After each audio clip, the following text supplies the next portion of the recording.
I think this is the most astonishing thing about Nexus in its early years is the fact that you guys, went 3 or 4 years without any customers before you landed your first big one with McDonald's with 30,000 in revenue.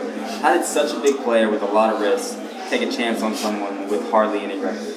And was there something unique about Cincinnati or anything like that? So I think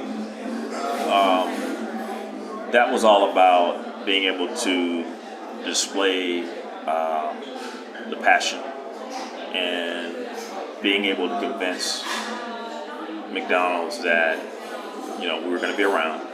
And did you say you said in the recent interview like, look, you should work with us because we're going to be around and you're going to regret it, almost something along those lines. Yeah, I mean, I definitely made it clear that we are, working with a startup, you have the ability to shape the product, right? Since we were relatively new. And,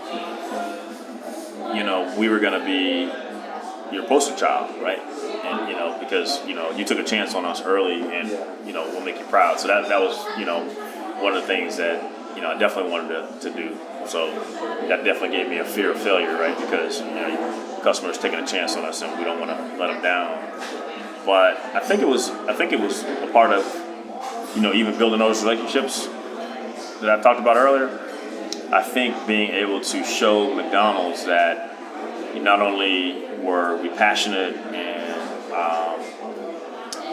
innovative, and we were going to be a great partner to work with, but we even displayed them to them or showed them the backing of our investors. So we even had some of our investors write letters on our behalf to let them know that, hey, we're backing this company. I know as they go through this process of becoming a vendor, there's some risk that you got to get comfortable with, but rest assured that we're going to provide the company with the backing they need to cross over. And so that's part of what we did.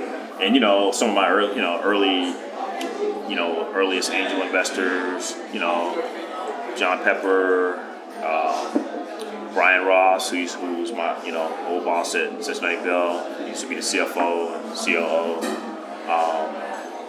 Synthetech, Mike Venerable, they had invested or were about to invest at that time.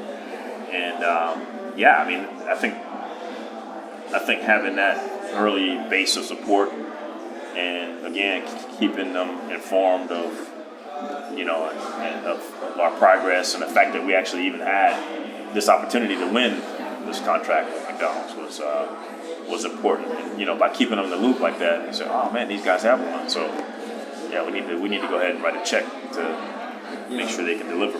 That's a good point for startups. If you're a startup out there and you want to get a contract with a big co, a good point like Rod is saying is you could be their poster child, and you have a lot of you can tweak the product a lot to your liking.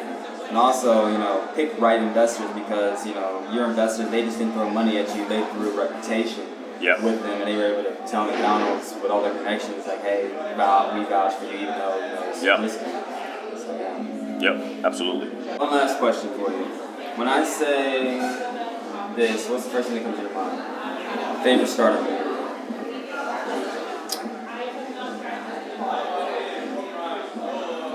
Raising our Series A, closing our Series A.